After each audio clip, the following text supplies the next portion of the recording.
1997년 풍납토성에 대한 발굴이 본격적으로 시작됐다.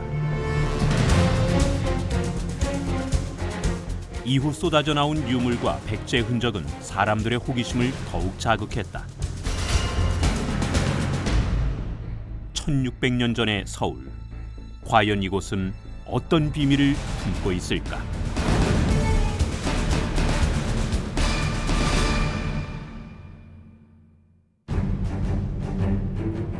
(1925년) 서울에 대홍수가 발생했다. 당시 한강이 범람해 폐허로 변해버린 풍납동 일대. 그런데 이상한 흔적이 발견됐다.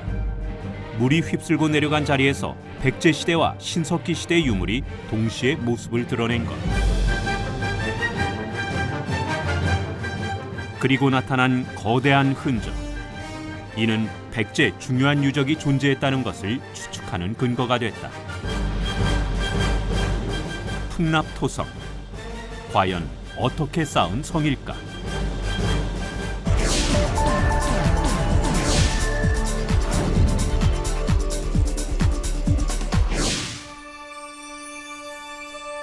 남북으로 길게 뻗은 타원형의 풍납토성. 전체적으로 배 형상을 띠고 있다. 둘레 3.6km, 폭 43m의 거대한 성. 2011년 11월 풍납토성 발굴 현장이 공개됐다. 흙을 다지고 또 다져서 쌓은 토성의 단면이 드러났다. 모두 4단계에 걸쳐 대대적인 축조를 했던 풍납토성. 맨 처음 성벽을 쌓을 때 시루떡처럼 다져 쌓는 판축공법을 사용했고, 성벽 안팎의 표면에는 강도를 덮었던 흔적이 드러났다. 이후 2차례에 걸쳐 성 안쪽에만 성벽을 더 쌓은 것으로 확인됐다. 특히 강도를 넣어 쌓은 흔적은 토성의 침하를 방지하기 위한 지혜로운 축성 방식이었다. 이처럼 오랜 시간에 걸쳐 견고하게 성을 쌓기 위해선 많은 노동력이 필요했을 것이다. 매년 100만 명이 동원돼야 오늘날의 콘크리트처럼 단단하게 축성이 가능했을 것으로 추정되는 풍납토성. 하지만 당시 백제 추정 인구는 70만 명.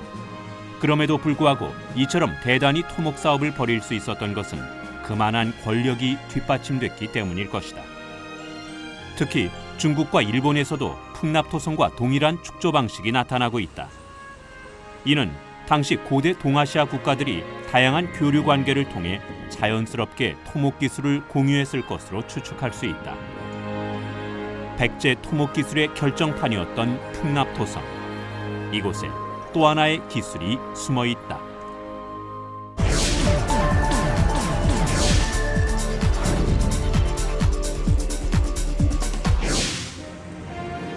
서울시 송파구 풍납동에 위치한 한성 백제박물관.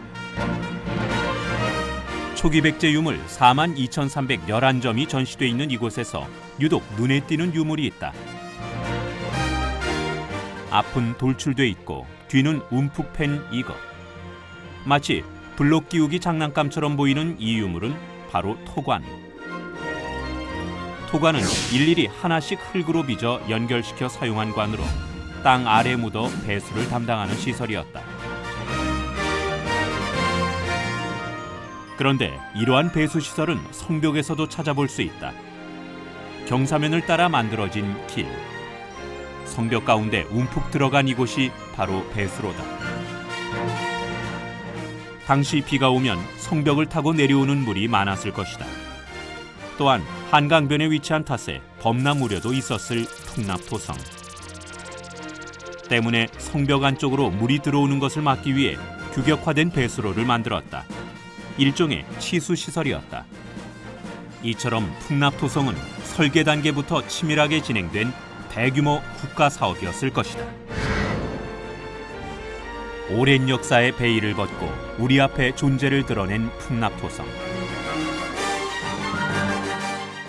하지만 아직 본 모습을 완전히 보여주지 않은 타임캡슐과도 같은 유적이다.